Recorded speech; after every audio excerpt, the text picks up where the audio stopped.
Et ce soir, on va parler des générations. Et je finirai surtout sur votre génération. Ça marche? OK? Oui? Amen. OK, ça marche. Que Dieu soit béni. Alors, on va faire une première lecture dans le livre de l'Ecclésiaste. Chapitre 1er. Il n'y aurait pas un autre pupitre que celui-là? Parce qu'il est branlant celui-là.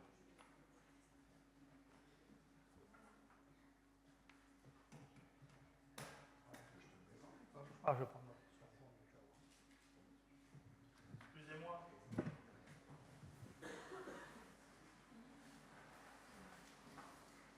Merci. Voilà, le vieux pupitre. C'est ça, il y a une onction sur la main. Tout de suite, il y a une onction qui se manifeste, vous voyez. Je vais y venir, t'inquiète pas, je vais y venir. Ecclésiaste chapitre 1er, on va lire à partir du verset 2. Voilà ce qui est écrit. Vanité des vanités, dit l'Ecclésiaste, vanité des vanités, tout est vanité. Quel avantage revient-il à l'homme de toute la peine qu'il se donne sous le soleil? Écoutez, maintenant, une génération s'en va, une autre vient, et la terre subsiste toujours.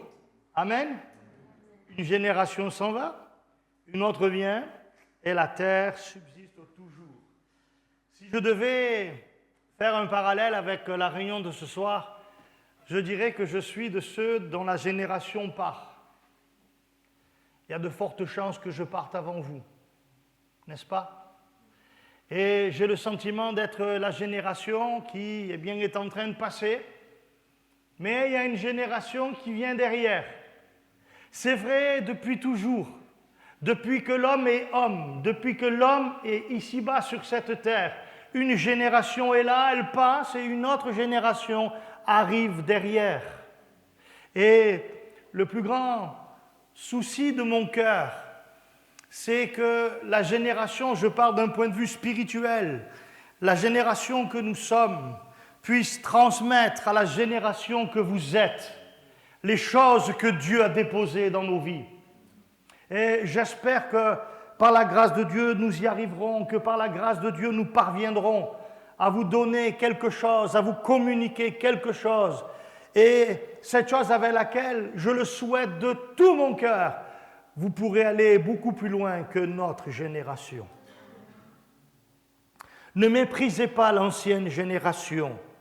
Ayez beaucoup de respect à l'égard de... Je ne parle pas de moi, mais je parle de la génération qui vous a précédé.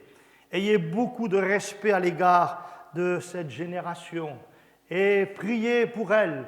C'est bon quand les générations prient les unes pour les autres, alléluia.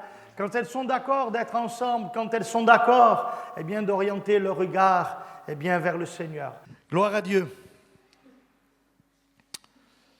Ma génération a reçu d'une génération précédente.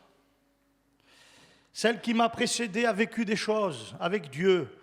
Ma génération a vécu des choses avec Dieu.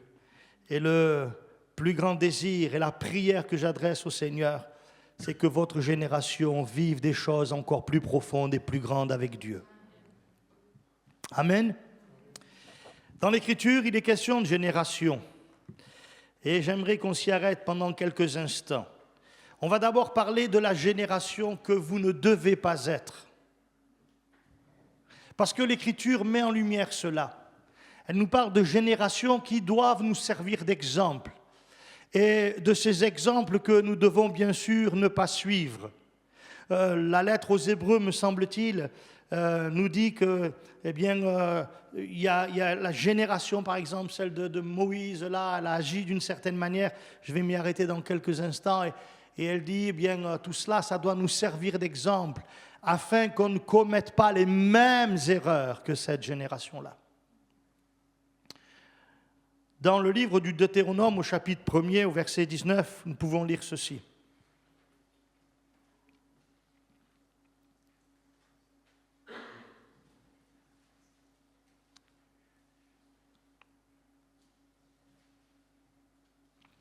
Nous partîmes d'Horeb et nous parcourûmes en entier ce grand et affreux désert que vous avez vu.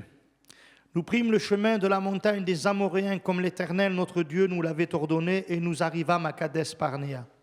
Je vous dis, vous êtes arrivés à la montagne des Amoréens que l'Éternel, notre Dieu, nous donne. Vois, l'Éternel, ton Dieu, met le pays devant toi. Monte, prends-en possession, comme te l'a dit l'Éternel, le Dieu de tes pères. Ne crains point et ne t'effraie point. Vous vous approchâtes tous de moi et vous dites, envoyons des hommes devant nous pour explorer le pays et pour nous faire un rapport sur le chemin par lequel nous y monterons et sur les villes où nous arriverons.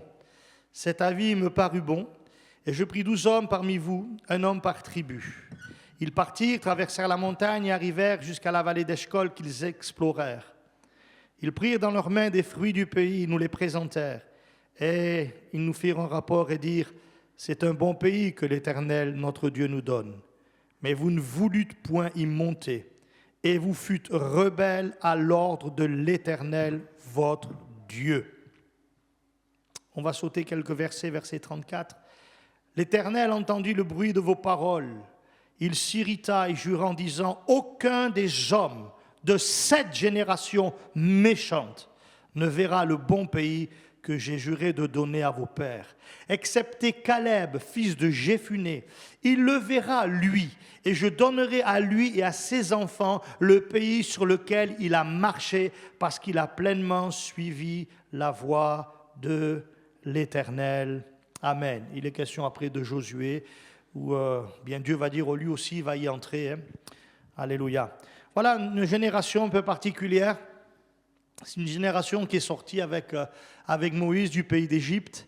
Et comme vous le savez, quand ils étaient en Égypte, Dieu va accomplir vraiment des miracles extraordinaires pour sortir Israël du pays d'Égypte, faire fléchir le cœur de Pharaon et ainsi pousser Pharaon vraiment à laisser sortir, à laisser partir Israël afin qu'il se dirige vers la montagne de Dieu, notamment à Horeb, pour y recevoir les commandements de Dieu, mais ensuite aussi pour se diriger vers le pays promis, pays qui avait été promis par Dieu au père d'Israël, Abraham, Isaac, Jacob, etc. Donc Dieu avait dit, voilà, le pays qui est là, je le donnerai à toi, à ta postérité. Et pendant des siècles, Dieu va préparer ce pays. Dieu va le préparer, il va en prendre soin. Et si vous regardez bien, vous allez voir que quand Dieu leur dit maintenant vous allez y entrer, le pays, il est prêt à recevoir Israël.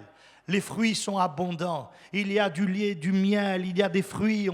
J'aime à rapporter ce texte des Écritures où il est dit qu'ils sont revenus, les 12 espions là, ils sont revenus de l'exploration du pays avec une grappe de raisin qu'il fallait porter à 2. Vous imaginez la taille de la grappe pour qu'on soit obligé de la porter à 2. C'est ainsi que Dieu va préparer un pays magnifique, extraordinaire, sur lequel Dieu a tout placé, tout mis pour que ce peuple puisse en jouir véritablement.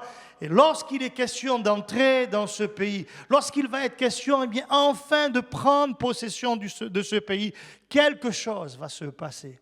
Et cette génération va marquer l'état d'esprit dans lequel elle se trouve. La Bible dit qu'ils sont venus devant Dieu, alors que Dieu dit maintenant entrez, allez-y, prenez le pays.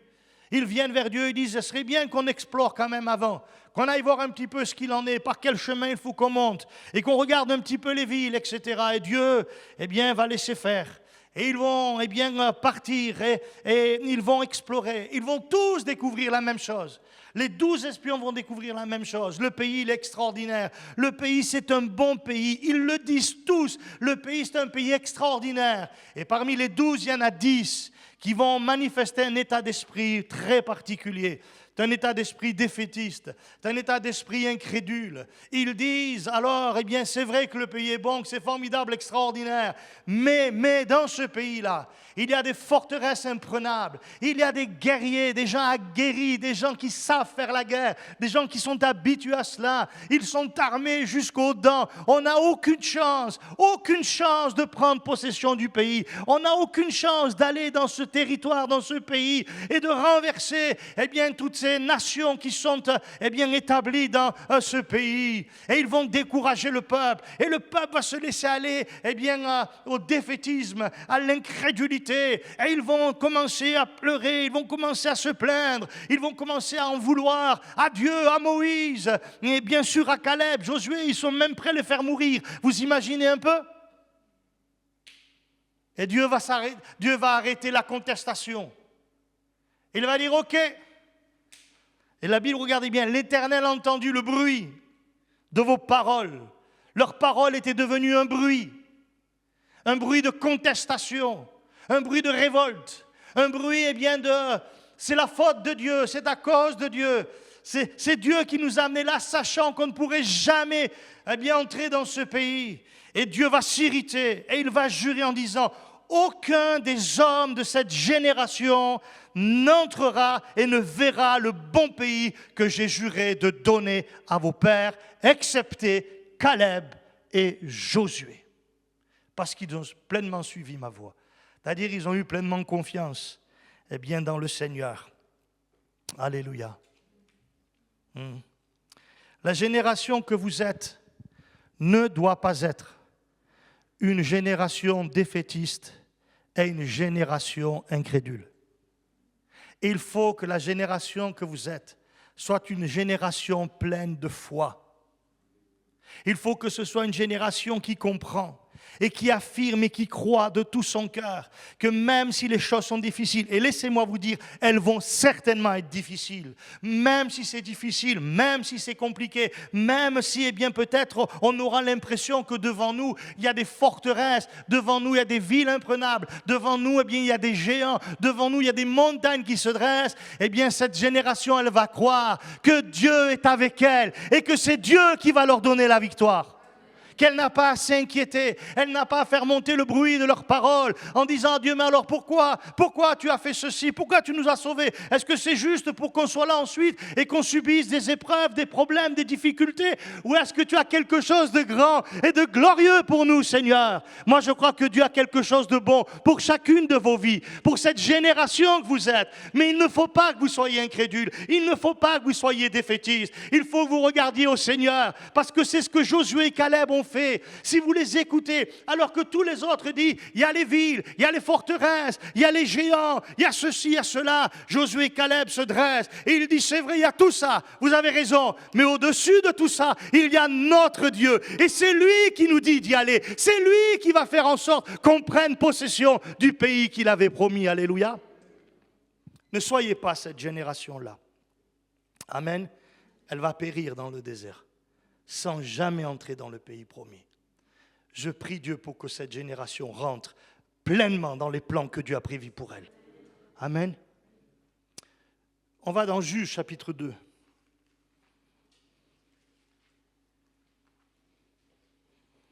Verset 10. Toute cette génération fut recueillie auprès de ses pères. De quelle génération s'agit-il ici? De la génération de Josué.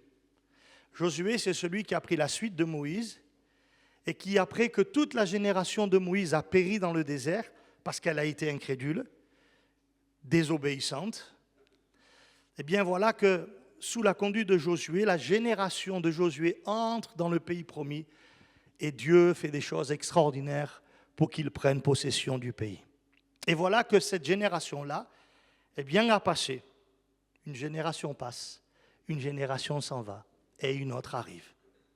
Et voilà ce que dit la Bible. Toute cette génération fut recueillie auprès de ses pères, et il s'éleva après elle une autre génération qui ne connaissait pas l'Éternel, ni ce qu'il avait fait en faveur d'Israël. Les enfants d'Israël firent alors ce qui déplaît à l'Éternel, et ils servirent les Baals, ils abandonnèrent l'Éternel, le Dieu de leur père, qui les avait fait sortir du pays d'Égypte, et ils allèrent après d'autres dieux, d'entre les dieux des peuples qui les entouraient. Ils se prosternèrent devant eux, et ils irritèrent l'Éternel. Ils abandonnèrent l'Éternel, et ils servirent Baal et les Astartés. Amen. C'est la parole, on peut dire quand même Amen. Une génération, celle qui suit celle de Josué, c'est fou parce que la génération de Josué, elle est entre celle qui était incrédule et celle qui abandonne Dieu. Elle est restée fidèle. Elle a fait ce que Dieu lui demandait. Elle a cru que Dieu était avec elle. Mais la génération d'après, eh bien, il y a une caractéristique très particulière, notamment, la Bible dit de cette génération qui va suivre celle de Josué, cette génération ne connaissait pas l'Éternel. Elle ne connaissait pas Dieu ni ce qu'il avait fait en faveur d'Israël.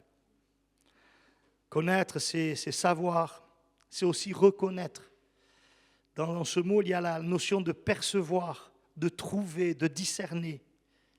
C'est savoir par expérience également. Et tout ça, ça leur a échappé.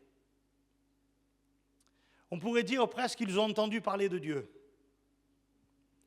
mais leur œil ne l'a jamais vu. À la différence de Job qui disait « Mon oreille avait entendu parler de toi, mais maintenant mon œil t'a vu ». Eux, c'est l'inverse. Ils n'ont pas vu Dieu, ils ont juste entendu parler. Et ils n'entrent pas dans ce que Dieu leur réserve. Parce que moi, je suis persuadé d'une chose, c'est que la génération qui a suivi celle de Josué, c'est une génération que Dieu voulait bénir. C'est sûr. Mais parce qu'elle ne connaissait pas Dieu. Et je pense notamment parce qu'elle n'a pas voulu apprendre à connaître Dieu. Alors, ils ont commencé à dériver. Vous avez vu tout de suite ce qui se passe derrière? Ils abandonnent Dieu. Ils se tournent vers les Baals et ils vont le servir. Ouais. Et je parlais de cela il y a quelques semaines, je crois, de Baal et Astarté. Elle est très intéressante, l'histoire de Baal et Astarté, parce que dans les peuples qui habitaient le pays de Canaan, chez tous ces Cananéens-là, Baal et Astarté étaient des divinités qui étaient adorées, que l'on servait. Pourquoi? Parce que c'était des divinités qui représentaient notamment la prospérité. Et donc, pour qu'on soit prospère dans tous les domaines, tous les aspects de sa vie, on allait vers ces divinités parce qu'on pensait qu'elles pouvaient nous donner la prospérité.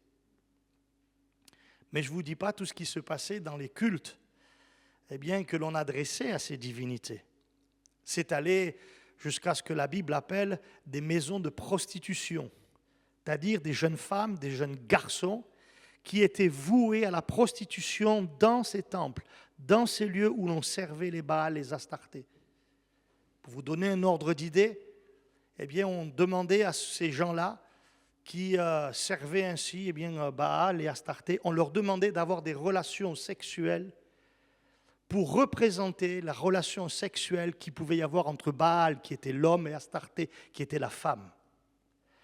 On vouait un culte plus qu'idolâtre, démoniaque, en fait.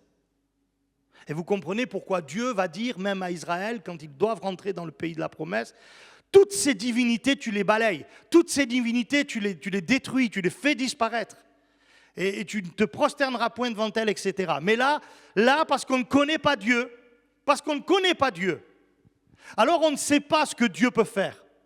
Et d'ailleurs, il est même dit, il ne savait pas ce que Dieu avait fait en faveur d'Israël. On ne connaît pas Dieu, on ne sait pas ce qu'il peut faire, on ne sait pas ce qu'il a fait. Et ainsi, eh bien, on va vers des divinités. Parce que comme on ne connaît pas Dieu, on ne sait pas que Dieu peut donner la prospérité, oui ou non? On ne sait pas que c'est Dieu qui donne les saisons fertiles, que c'est lui. Vous savez, Paul dit, eh bien, dans un de ses messages, il dit eh bien, que les païens ne connaissaient pas Dieu, bien que Dieu ait pris soin d'eux en leur dispensant les saisons fertiles, etc., etc.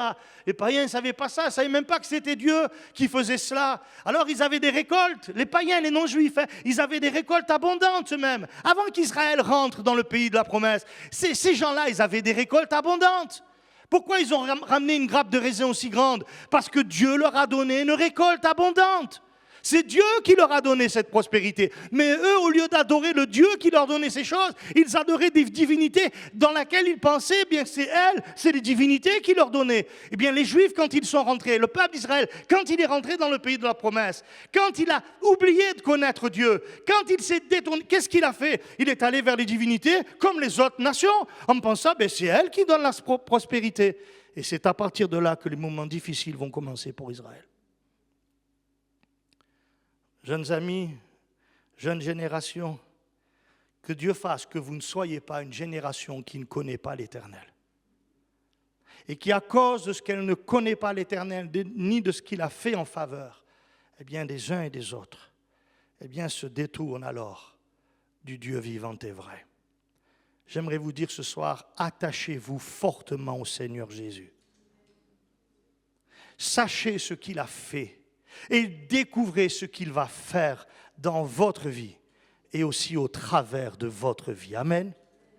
Ne soyez pas cette génération-là. Allez, on va aller un peu plus loin. Matthieu, chapitre 12. Alors, on va toucher quelque chose d'un peu plus, semble-t-il, précis par rapport à la génération que vous ne devez pas être et que vous avez besoin d'être. Verset 12, chapitre 12, verset 38.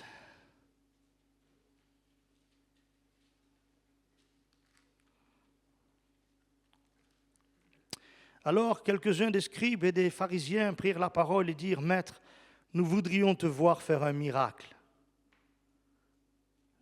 On ne prie pas des fois comme ça? Oui, non? Ah. Il leur répondit, « Une génération méchante et adultère demande un miracle. Il ne lui sera donné d'autre miracle que celui du prophète Jonas. Car de même que Jonas fut 3 jours et 3 nuits dans le ventre d'un grand poisson, de même le Fils de l'homme sera 3 jours et 3 nuits dans le sein de la terre. » Amen. Au verset 42, il est même dit, la reine du Midi, c'est-à-dire la reine de Saba, qui est venue entendre la sagesse de Salomon à son époque, la reine du Midi se lèvera au jour du jugement avec cette génération et la condamnera, parce qu'elle vint des extrémités de la terre pour entendre la sagesse de Salomon, et voici, il y a ici plus que Salomon.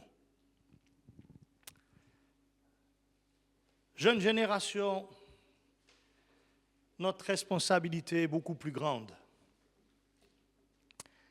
que celle de l'époque de Moïse et de la génération qui a suivi celle de Josué. Pourquoi? Parce qu'ici, eh bien, on fait face à, je dirais, la réalité du plan de Dieu pour l'humanité. C'est devant nous. Jésus est là. Il parle, il enseigne, il fait, il accomplit des miracles, des prodiges, des choses extraordinaires.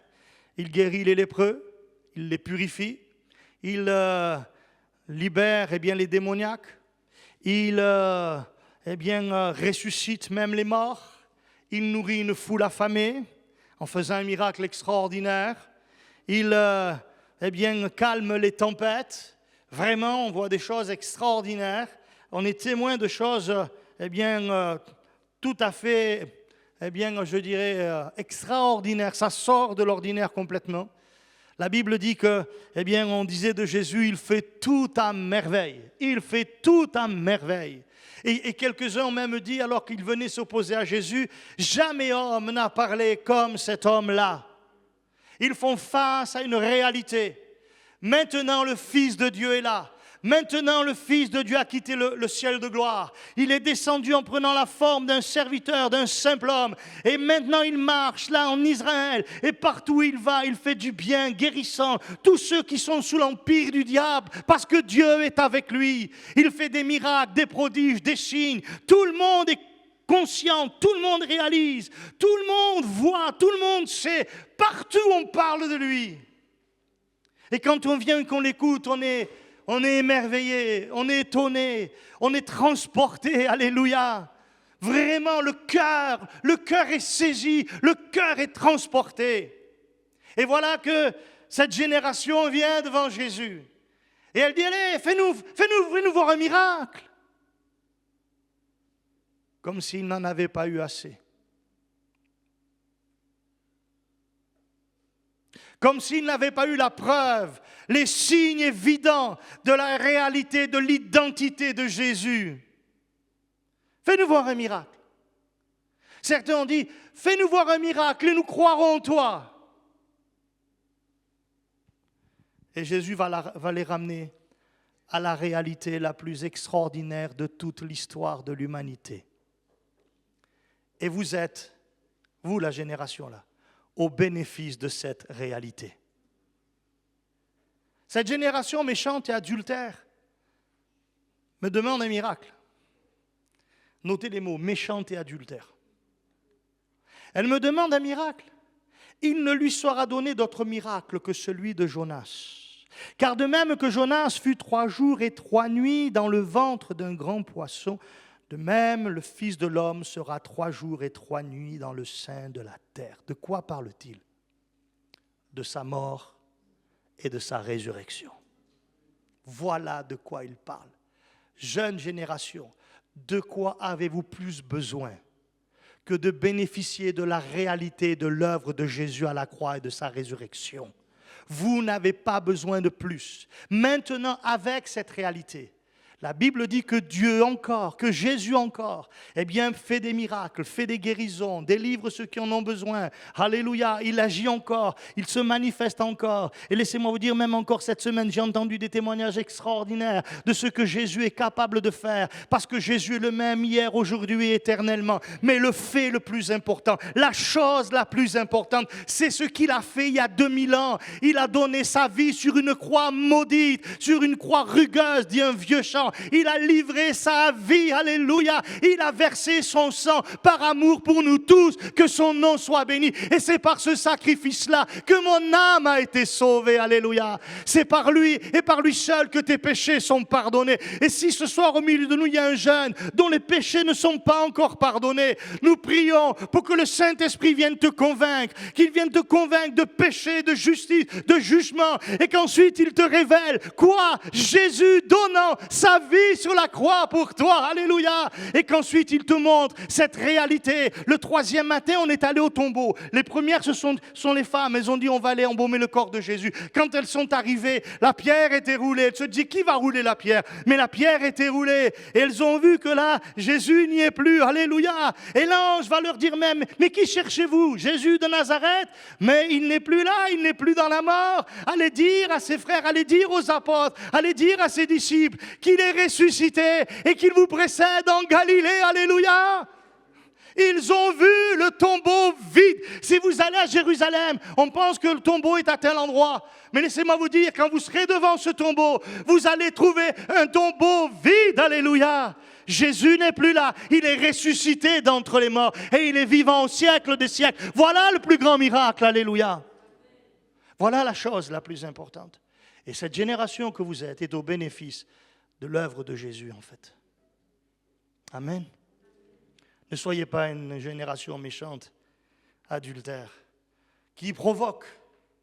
Ouais, allez, fais voir un miracle. Hérode, il a dit, quand Hérode a vu arriver Jésus, il a dit, allez, fais des miracles. Allez, il avait sa cour. Hein, et il s'est dit, super spectacle ce soir. Hein, c'est vrai ou pas?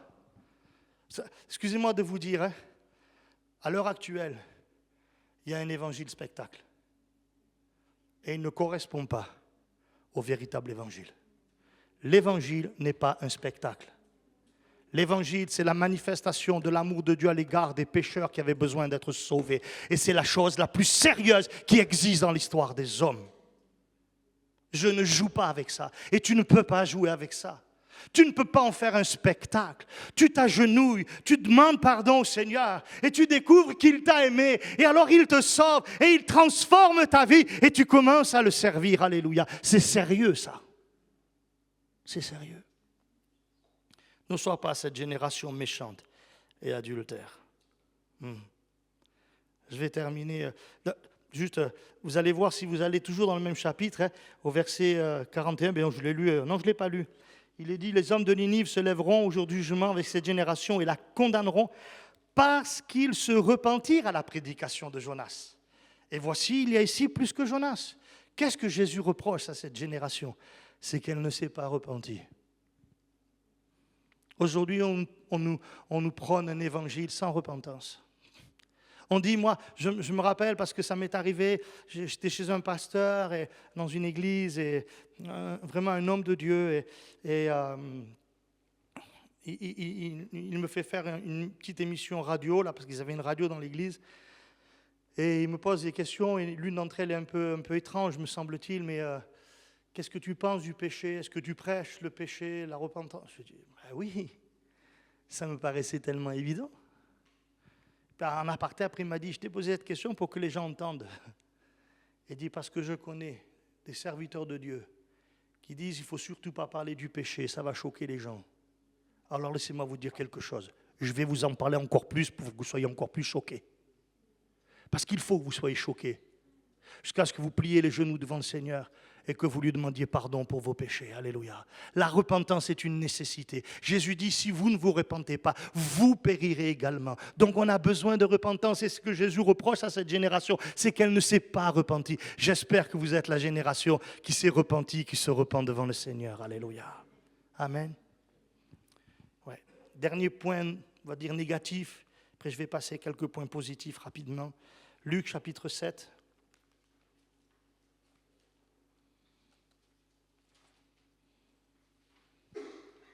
Verset 31. Ça, c'est étonnant, en fait. C'est Jésus qui parle et qui dit, « À qui donc comparerai-je les hommes de cette génération? À qui ressemblent-ils? Ils ressemblent aux enfants assis sur la place publique qui, se parlant les uns aux autres, disent, « Nous vous avons joué de la flûte et vous n'avez pas dansé. » Quoique aujourd'hui, c'est vrai que si c'est la flûte, ça va pas vous n'êtes pas enthousiasmés pour danser. Hein? Josias va venir avec la flûte la prochaine fois pour voir si vous dansez en fait, ok? Nous vous avons joué de la flûte et vous n'avez pas dansé. Ouais. Nous vous avons chanté des complaintes et vous n'avez pas pleuré. Car Jean-Baptiste est venu ne mangeant pas de pain, ne buvant pas de vin, et vous dites il a un démon. Qui n'aurait pas aimé entendre Jean-Baptiste ici? Moi j'aurais aimé entendre Jean-Baptiste, ça va être quelque chose d'entendre Jean-Baptiste. Le Fils de l'homme, c'est-à-dire Jésus, est venu mangeant et buvant.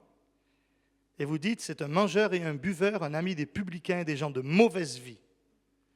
Mais la sagesse a été justifiée par tous ses enfants. Une drôle de génération, pas vrai? Je l'appelle la génération arithmétique. Quoi que tu fasses, rien ne bouge en eux. Fermé. Tu joues de la flûte, comme Josias, pour faire danser, tu ne danses pas. Tu chantes des complaintes, tu ne pleures pas. Tu es fermé. Quoi qu'il se passe, quoi que tu entendes, je dirais presque quoi que Dieu fasse, même devant toi, tu es et tu demeures fermé. Je bénis Dieu parce que je crois que Dieu a le pouvoir d'ouvrir un cœur fermé. Alléluia.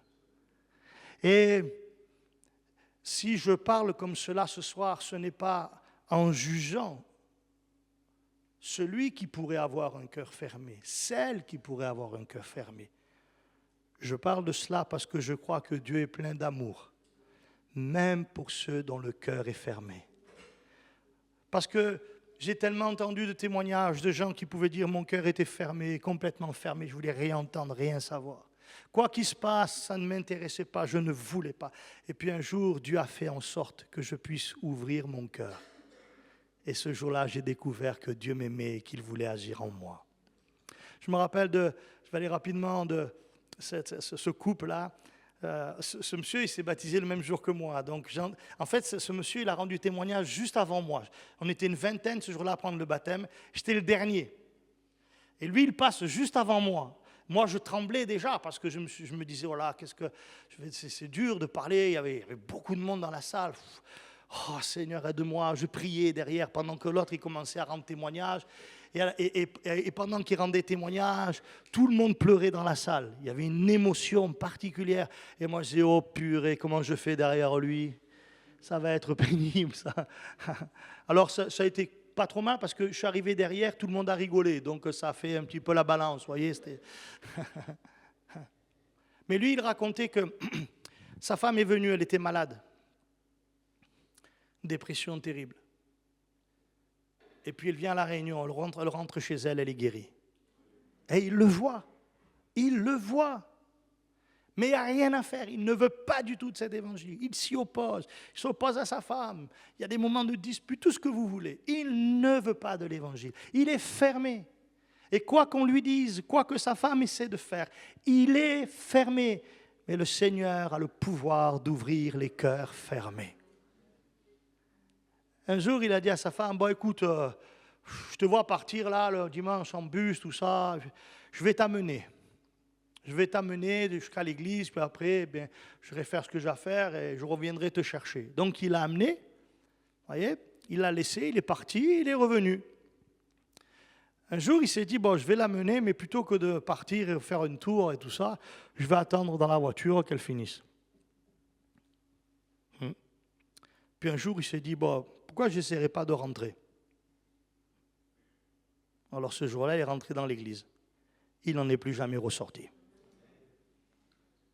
Ce jour-là, le Seigneur a ouvert son cœur. Et le Seigneur a brisé et touché son cœur pour le sauver. Alléluia. Je crois cela. Ne soyez pas une génération hermétique qui se ferme à tout jamais, non. Soyez une génération dont le cœur est ouvert à la grâce de Dieu. Maintenant, on va voir quelques points rapidement sur... c'est vrai, tout cela, c'était des générations, je veux dire, à connotation négative. Mais on va passer au positif. Comme ça, vous allez rester sur quelque chose de bon, le positif. Ça marche? Après, vous aurez faim, vous allez vous régaler à manger. Ça va être... On commence avec Psaume 24, verset 1.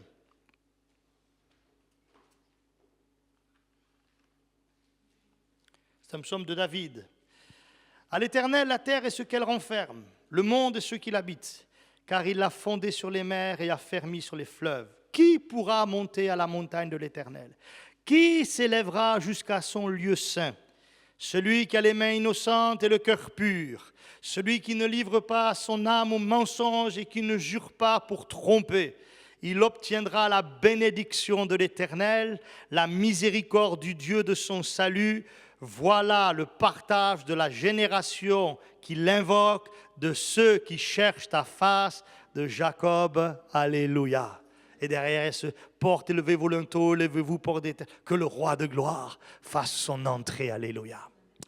La génération, le partage de la génération de ceux qui l'invoquent, de ceux qui le cherchent, qui cherchent sa face. Que Dieu soit béni. Cette génération, vous l'avez vu, c'est une génération bénie. C'est une génération qui obtient la bénédiction de Dieu. Il obtient la faveur de Dieu, elle obtient la faveur de Dieu pour elle. Que se passe-t-il avant que cette bénédiction se manifeste? Que se passe-t-il avant que cette bénédiction devienne une réalité? Il y a un cheminement, il y a quelque chose qui est là, quelque chose qui a pris place, quelque chose qui s'est manifesté. J'espère de tout mon cœur que cela s'est passé dans votre vie, que ces choses qui sont écrites, vous les avez expérimentées, vous les avez goûtées, vous y êtes entrés. Parce que si vous y êtes entrés, vous êtes une génération bénie de Dieu. Alléluia. Vous avez avec vous la bénédiction du ciel, la bénédiction de Dieu. Qu'est-ce qui s'est passé? Regardez bien, là il parle d'abord du Dieu créateur qui a créé toutes choses, du Dieu au fond qui possède toutes choses, c'est à lui, la terre et ce qu'elle renferme, le monde, ce qu'il habite, tout appartient à Dieu, alléluia, c'est lui le créateur et c'est lui qui possède toutes choses, alléluia. Et puis voilà, il y a cette question, qui va monter à la montagne de l'Éternel? Qui va être dans la présence de Dieu? Qui va jouir? Qui va bénéficier de la présence de Dieu? Et on a ces paroles extraordinaires, celui qui a les mains innocentes et qui a le cœur pur. Qui purifie les cœurs si ce n'est Jésus de Nazareth, notre Sauveur? C'est vrai ou pas? Pour que tu obtiennes la bénédiction, il faut au préalable que Jésus ait purifié ton cœur. Pour que tu vives dans la bénédiction de Dieu, il faut que tu vives dans cette réalité. C'est le sang de Jésus qui purifie de tout péché. Si nous confessons nos péchés, il est fidèle et juste pour nous les pardonner. Et le sang de son Fils Jésus nous purifie de tout péché. Alléluia. Si tu veux avoir un cœur pur et garder un cœur pur, il faut qu'il soit lavé dans le sang de Christ. Alléluia. C'est par lui et par lui seul que je peux être libéré, délivré du péché, de tout ce qui est mauvais en ma vie. Alléluia. Celui qui ne se livre pas au mensonge et qui ne jure pas pour tromper, c'est-à-dire celui qui est vrai. Celui qui est vrai. Vous savez quoi? Je trouve qu'on est tellement fort pour faire semblant. On a tellement de facilité à mettre un masque et à essayer de montrer à tous les autres ce qu'on n'est pas, à faire croire à tous les autres que je suis ceci ou cela alors que je ne le suis pas. Je ne suis pas dans la vérité, je suis dans le mensonge même à mon propre égard et à l'égard des autres. Et si je peux me tromper moi-même, et si je peux tromper les autres, il y a quelqu'un que je ne peux pas tromper, c'est Dieu. Alléluia. Je me rappellerai toujours de ce frère-là qui s'est converti pratiquement en même temps que moi. Il me racontait, c'était un gars d'un des quartiers difficiles, d'un des quartiers les plus difficiles de Marseille, toute une famille là qui est venue à l'Évangile. Et lui me racontait que les premières fois qu'il est arrivé, regardez l'esprit dans lequel il était, le gars. Il est arrivé, et il a écouté l'Évangile et ça le touchait vraiment. Pour lui, c'était une découverte, quoi. Et il était touché, mais à la fin de la réunion, il y a le jeune stagiaire, il a fait les annonces. Et quand il a fait les annonces, il a dit, voilà, si vous voulez aller plus loin avec le Seigneur, si vous voulez connaître Dieu, etc., il y a la Bible, vous pouvez vous procurer une Bible au point librairie, au point bibliothèque, là, et vous pourrez lire la Bible. Et alors lui, regardez l'esprit qu'il avait, le gars. Hein. Lui, il entend le jeune stagiaire, il dit, ah, j'ai compris ce qui se passe. Il y en a un, il tapate, et l'autre, il te revend. Et l'esprit qu'il avait, le gars, un peu. Il a fait une expérience extraordinaire au niveau de la lecture. Je ne vous dis pas maintenant, mais vraiment, une expérience extraordinaire. Il ne savait pas lire un jour, je vous dis un peu de mots. Il ne savait pas lire un jour, il prend du temps pour chercher Dieu. Il avait besoin de Dieu. Et Dieu lui dit, prends la Bible et lis. Et il dit à Dieu, mais je ne sais pas lire. Je ne sais pas lire. Il me dit, c'est comme si, je ne sais pas moi, Flora, tu prends une Bible en hébreu, tu ouvres la Bible en hébreu, tu essaies de lire. Il me dit, c'était pareil pour moi. Je n'étais même pas capable de lire même 2 lettres, 3 lettres qui se suivaient, je ne pouvais pas le faire. Et Dieu me dit, prends la Bible et lis. Et je dis à Dieu, mais non. Et Dieu insiste, il dit, prends la Bible et lis. Et alors il me dit, presque par curiosité, quoi. Il me dit, je prends ma Bible, j'ouvre, là, je prends une Bible, j'ouvre, et je commence à lire. Et il me dit, à ma grande surprise, c'est pas que je lisais qui m'a surpris. C'est que je comprenais ce que je lisais. Quelques jours après, il est dans sa famille, qui étaient tous pratiquement que des incrédules, et il dit à ses frères, ses sœurs, il dit, vous savez quoi? Dieu m'a appris à lire. Et les autres, les vrais Marseillais, n'importe quoi, t'es fada, toi, sérieux, t'as un problème. Vous voyez la chose? Ouais, il se moque de lui. Et il dit, je vous assure, Dieu m'a appris à lire. Il dit, ah bon, Dieu t'a appris à lire? Eh bien, on va voir ça, montre-nous. Et il sort sa Bible. Et il ouvre la Bible et il commence à lire. Et là, il le regarde assez stupéfait quand même. Et puis, il y a une des sœurs qui fait « Ah, non, l'arnaque !» Ah, l'arnaque, le mec. Non, donne-moi la Bible. Parce que là, tu as pris un texte, certainement que tu connais par cœur, tu fais semblant de lire, quoi. Et il dit « Je vais choisir un texte, tu vas le lire, on va voir si c'est lire. » Donc, elle prend la Bible, elle l'ouvre un petit peu au hasard, la Bible, elle regarde « Tiens, vas-y, lis !» Il prend le texte et il commence à lire. Et là, tous, Dieu existe, Dieu est vivant. Le dimanche d'après, ils étaient tous à l'église, ils se convertissaient à Jésus. Alléluia. Ce garçon, il m'a dit que la première fois qu'il s'est placé devant Dieu, parce qu'il est venu à l'église, et il y a un chrétien qui lui a dit, tu sais ce que tu vas faire? Tu vas rentrer dans ta chambre, parce que je te vois, tu es là, tu te demandes, tu vas rentrer dans ta chambre et tu vas prier Dieu pour qu'il se révèle. Tu rentres, tu fermes la porte et tu pries Dieu. Et il m'a raconté, il m'a dit, Fred, voilà comment j'ai vécu la chose. Je suis rentré dans ma chambre ce jour-là. J'ai fermé la porte et je me suis mis à genoux. Et il m'a dit ça. Pour la première fois de ma vie, j'étais vrai. Parce que devant Dieu, tu ne peux pas faire autrement. C'est vrai ou pas ce que je viens de dire? Devant Dieu, tu ne peux pas faire autrement qu'être vrai. Alléluia.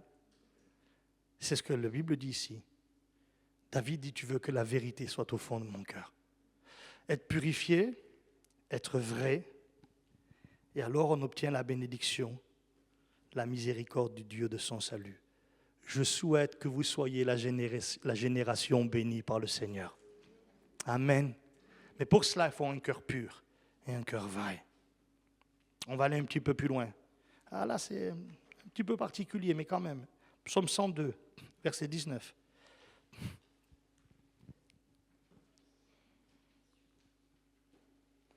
Écoutez ce que dit le psalmiste ici.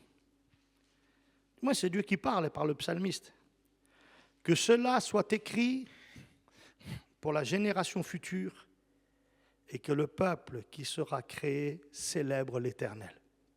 C'est très intéressant ce verset. Ouais. Que cela soit écrit pour la génération future. Vous savez que vous êtes une génération future aussi. Pour celui qui a écrit ça, vous êtes une génération future. Je suis moi-même une génération future. Et j'ai profité, et je profite encore, de ce qui est écrit dans ce texte. Que cela soit écrit.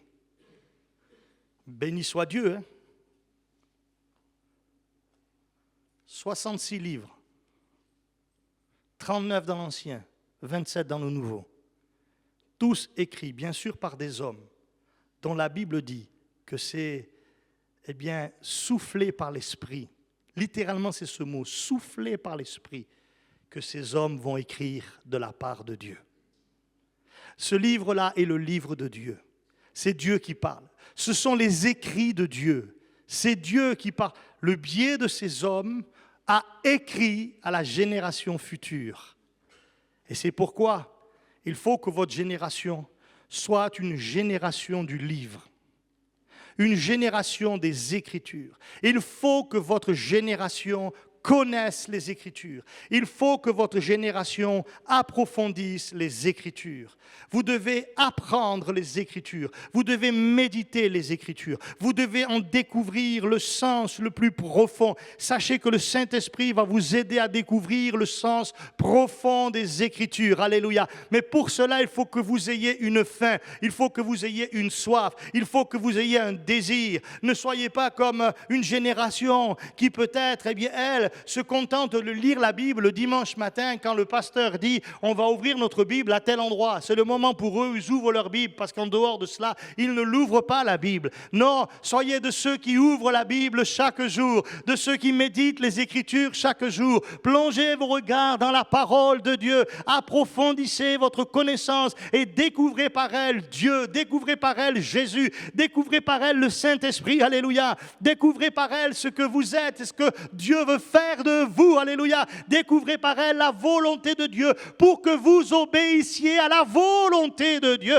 alléluia. Soyez des gens de l'Écriture. Cela a été écrit pour la génération future, pour la vôtre. Quand Dieu écrit ce texte, quand Dieu veut que l'homme de Dieu écrive ça, il voit votre génération et il dit, pour cette génération, j'écris, je mets sur un support ma parole, pour qu'ils la connaissent et que cette parole les affranchisse, que cette parole leur révèle Dieu, son amour, sa puissance, sa grâce, alléluia. Soyez des gens du livre, alléluia. C'est ce que disait mon pasteur, M. Burki, qui était un ancien. Il parlait des pasteurs, il disait un bon pasteur, alors ne venez pas faire le texte avec moi, je ne vais pas le réussir. Mais il disait ceci, un bon pasteur, c'est celui qui, quand tu lui as donné un texte, il est capable de te dire ce qu'il y a avant, il est capable de dire ce qu'il y a après. Bon, on n'en est pas là. Hein. Mais c'est pas mal comme objectif, pas vrai? Non? C'est-à-dire, il est dans une vraie connaissance de la parole de Dieu. Alléluia. Je vais terminer avec quelque chose de très important. C'est le dernier point que je vais aborder avec vous. Matthieu, chapitre 24, verset 34. Même verset 32. Instruisez-vous par une comparaison tirée du figuier. Dès que ses branches deviennent tendres et que les feuilles poussent, vous savez que l'été est proche. De même, quand vous verrez toutes ces choses, sachez que le Fils de l'homme est proche, à la porte. Je vous le dis en vérité, cette génération ne passera point que tout cela n'arrive. Le ciel et la terre passeront, mais mes paroles ne passeront point. On appelle le chapitre 24 du livre de l'évangile de Matthieu un chapitre eschatologique. C'est-à-dire, c'est un chapitre qui traite de ce qu'on appelle les derniers temps, les temps de la fin. Il y a beaucoup de choses dans ce passage, dans ce texte. Et voilà que Jésus parle d'une génération qui est celle de la fin. Celle des derniers temps, en fait. Et je vais vous dire quelque chose. Prenez garde. vous pourriez être cette génération. Vous entendez ce que je viens de dire? Prenez garde. Vous pourriez être cette génération. Je ne le dis pas à 100%, je dis vous pourriez. Mais il y a quand même une indication. Et elle est majeure. Cette indication est majeure. Il dit, instruisez-vous par une comparaison tirée du figuier. C'est-à-dire, il dit, vous savez, vous voyez un figuier, vous savez ce qui se passe selon l'aspect du figuier. Dès que ses branches deviennent tendres, que les feuilles poussent, vous savez que l'été est proche. Je ne vais pas m'étendre sur définition eschatologique de ce texte, mais ça veut dire qu'il y a des choses qui, à la fin, prennent place et qui montrent qu'on est au bout du bout. On arrive, on approche.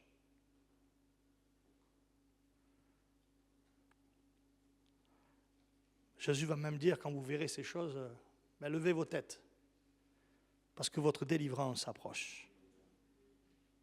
Qu'est-ce que ça signifie, cela, quand Jésus dit, je vous le dis en vérité, cette génération ne passera point que tout cela n'arrive. Ça veut dire qu'il y a une génération qui va voir les choses s'accélérer, qui va voir les choses de la fin prendre place réellement. Et un des indicateurs les plus importants des événements, c'est Israël. C'est Israël. Jeune génération, écoutez-moi, portez vos regards sur Israël et sur ce qui se passe.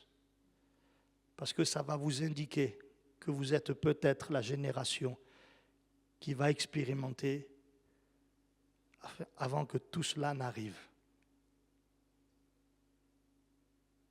Ouais. Vous savez, les générations passées, et si vous aviez été au début du siècle dernier, les chrétiens, les disciples, les prédicateurs de l'Évangile insistaient sur ce point. Jésus revient bientôt. C'était pour eux une réalité telle, mais telle, qu'ils avaient l'impression que Jésus allait revenir de leur temps.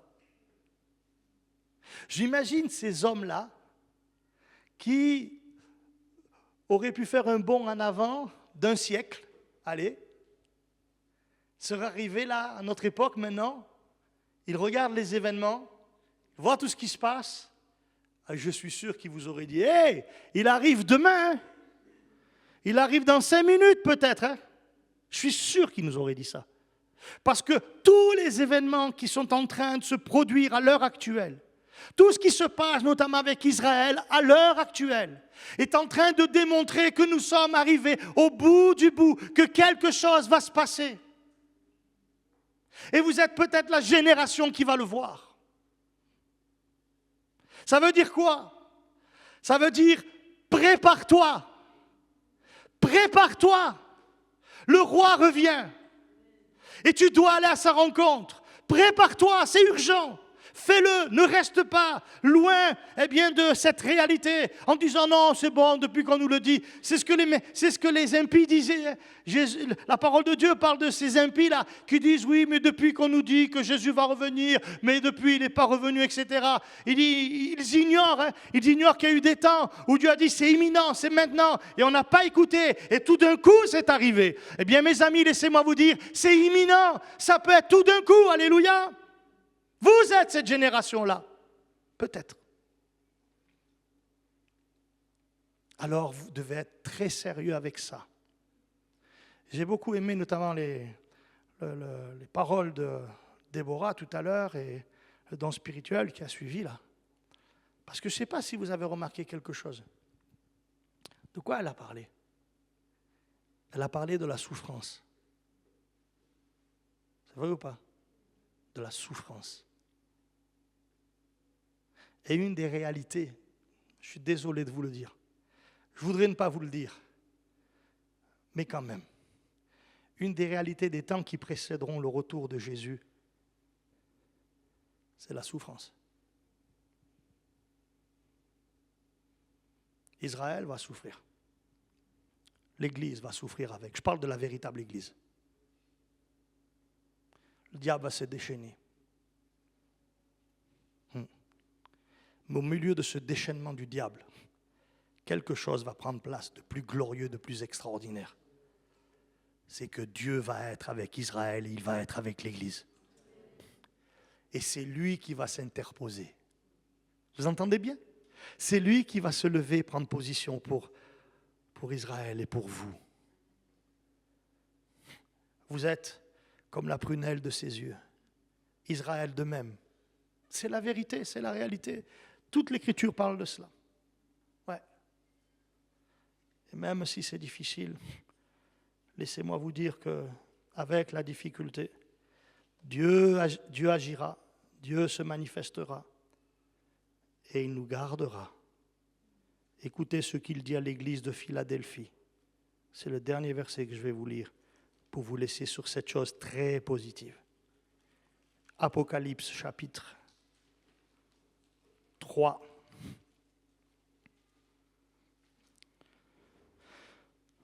Verset 1.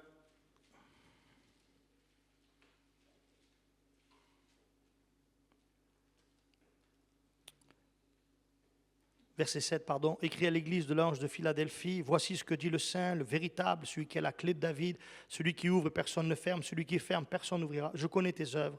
Voici parce que tu as peu de puissance et que tu as gardé ma parole.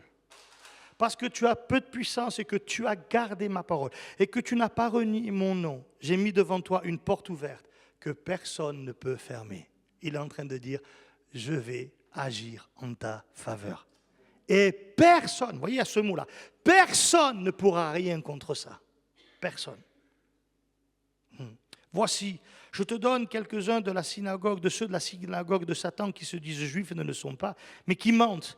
Voici, je les ferai venir se prosterner à tes pieds et reconnaître que je t'ai aimé. Parce que tu as gardé la parole de la persévérance en moi, écoutez bien, je te garderai aussi à l'heure de la tentation qui va venir sur le monde entier pour éprouver les habitants de la terre.